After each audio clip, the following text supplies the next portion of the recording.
So the house we're moving out of, we're planning to sell that property and people don't want the house. So I think the house is gonna be moved, maybe by Jer, one of the brothers, probably gonna move it to another piece of land. And then, so across the street from our current house, the city of Fayetteville is putting in a huge fire department, police department. And so somebody's interested in buying our land and several other pieces of land next to us for an ambulance service to go in there. So that's the plan right now. Our house is under contract for that. Anyway, all I have to say, the privacy fence that we had in our backyard wasn't needed. So my brothers ended up chopping that down and hauling it over here. They put that out there. So it's,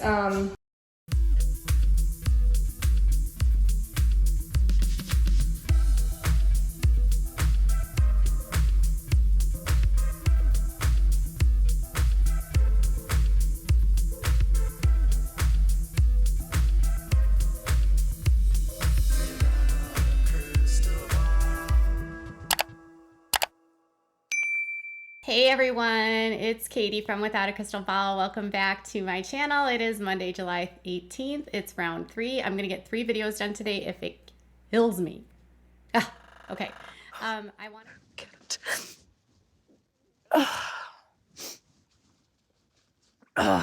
Okay. I wanted to do an update on Jessa and Amy Duggar because I just did a video about the Duggars and now we're going to do Jessa and Amy, and then I think I'll be done for the day. And oh, and I did a video about Janelle and Coyote Pass. So let's talk about what's happening with the world of Amy Duggar King and her cousin Jessa. So last week I told you about how Jessa got kind of annoyed about people implying that Jill Duggar didn't have a lot of help or support for her baby shower. And a lot of the comments from you guys in my video said that you were of the opinion, like me, that if the family wanted to be there, they would have been there.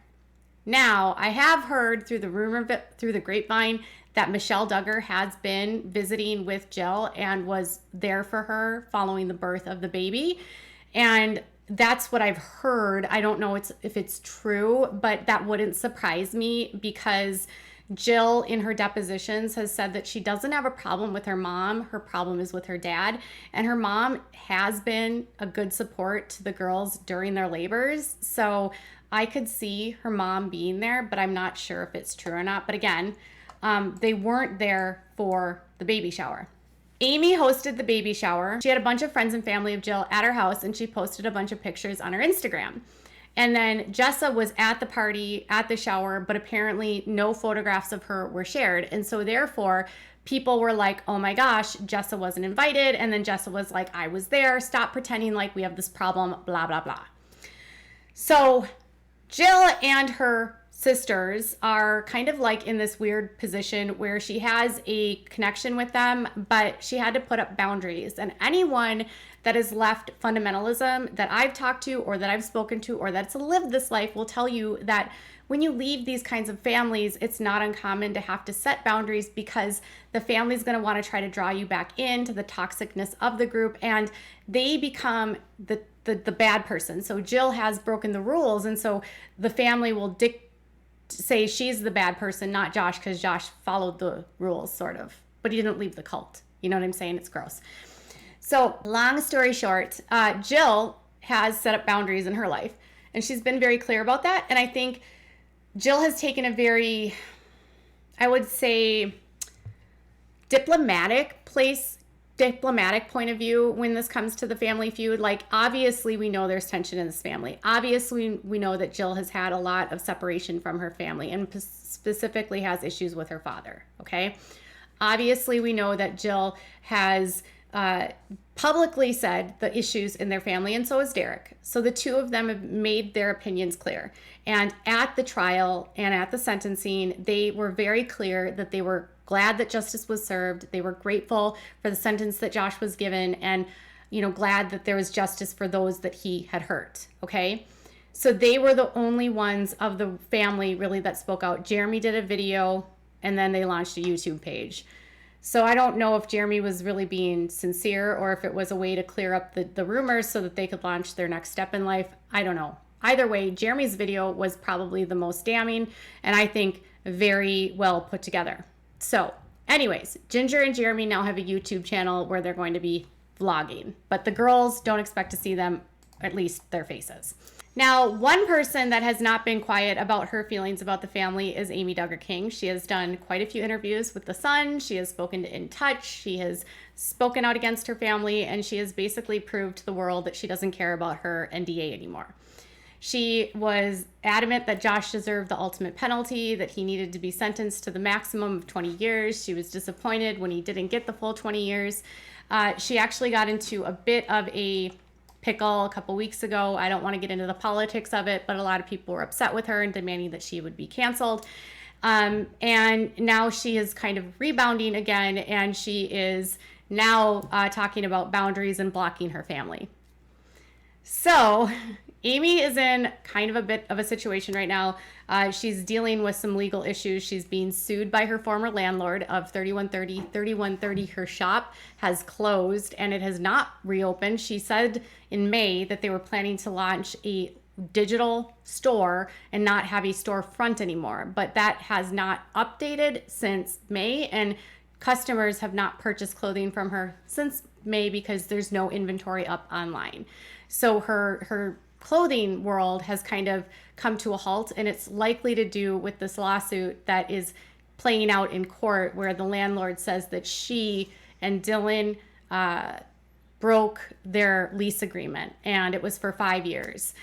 So she's dealing with these legal issues, which hopefully will get resolved. It sounds like it was a nightmare for both parties.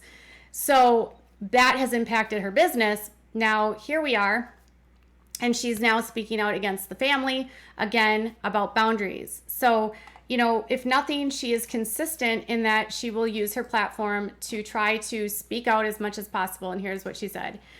She said, it's a meme and it says them. You can't just block your family members and stop talking to me. And then it's a picture of them saying, like, basically yes. And it says, you have to surround yourself with people, and especially family, who are healthy individuals, who are healthy examples to your children, who will protect them. It's okay to have huge boundaries if they can't be trusted, especially those who hide behind religion.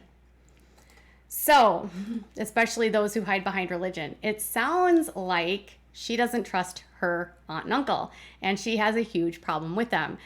She said that she has not had contact with Jim Bob and Michelle since before the arrest, or since the arrest, I can't remember. So Amy's relationship with her uncle and her aunt and her family on that side has been cut off.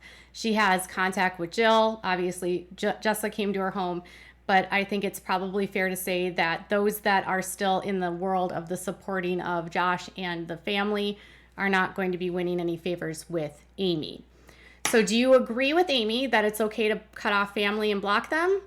And then if you continue to block them and cut them off, would you encourage her to keep talking out, or do you think she should just move on? I have no opinion. I would love to hear your thoughts. I always notice that my comments on Amy are very divided. Some of you love her, some of you don't love her. I've had my own feelings about her. There's things that she does that I love. There's things that she does that I don't love. I mean, that's sort of the nature of this business. No one is perfect, right? So what do you think her next step should be? Does she need to move on, or does she need to or do you think she should keep using that voice? Tell me in the comments. Okay. Next, Jessa Duggar is actually done with her house. So she did an update on her house, which is going to be the partitioner, or it's the house that's next to the church. And they spent a lot of time, energy, money dumping it into a home that they don't own. And yes, I get so many messages from you guys, like, why is Jessa spending her money on a home that she doesn't own at a church that they might not stay at? But I don't know, maybe Ben sees a long future there. Maybe they're looking at it as an investment. You know, they could be getting reimbursed by the church to rehab. That happens too. And that could have been approved through the budget, but they also could have spent their own money. I don't know. Anyways, after a long process of remodeling, they're in the home stretch, and she made an update to say that her house is on the market and that they've been having a hard time selling it because people don't want to buy the house. Money and cut costs. So the house we're moving out of, we're planning to sell that property, and people don't want the house. So I think the house is going to be moved, maybe by Jared, one of the brothers, probably going to move it to another piece of land. And then, so across the street from our current house, the city of Fayetteville is putting in a huge fire department, police department. And so somebody's interested in buying our land and several other pieces of land next to us for an ambulance service to go in there. So that's the plan right now. Our house is under contract for that. Anyway, all I have to say, the privacy fence that we had in our backyard wasn't needed. So my brothers ended up chopping that down and hauling it over here. They put that out there. So it's dual purpose, saving money and less stuff going to the landfill. Fern's new favorite thing. Fern, are you gonna be a pianist? House. And you know that's Y'all, I have been sitting on this for like a long time, but the house is actually on the market, and it's been on the market since April for $275,000. Now, Jessa in her video said that the home is under contract. I can't see that because this property is being sold as a commercial property, and she stated that they're going to turn it into like an ambulance place, like for emergency care in a garage type thing. Because her house, if you weren't aware, actually is right off the freeway. And they're going to turn it into something to do with ambulances. And she said that her lot is under contract, but they don't want the house.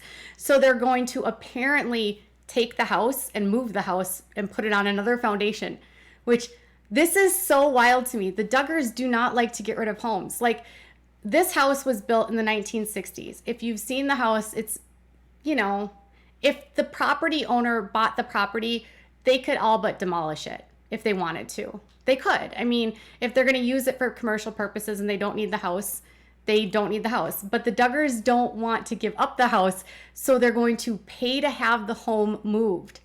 Do you know how much work that is? That is so much work, and it's expensive. So they're going to take the house and move it and place it somewhere else. But her brothers are taking it, which tells me that this home might never really been hers to begin with, or else she's giving it to her parents. I don't know. Can you imagine selling your property and taking the house that you live there because they don't want the house and you take the house with you? This house is affixed to the foundation, you guys. It's not a mobile home. It's not a double wide. It's not a modular. This is a stick-built home on a foundation, and they're moving it. They did this with Grandma's house, the log cabin, and they're going to do it again. I've never seen anyone do this but the Duggars.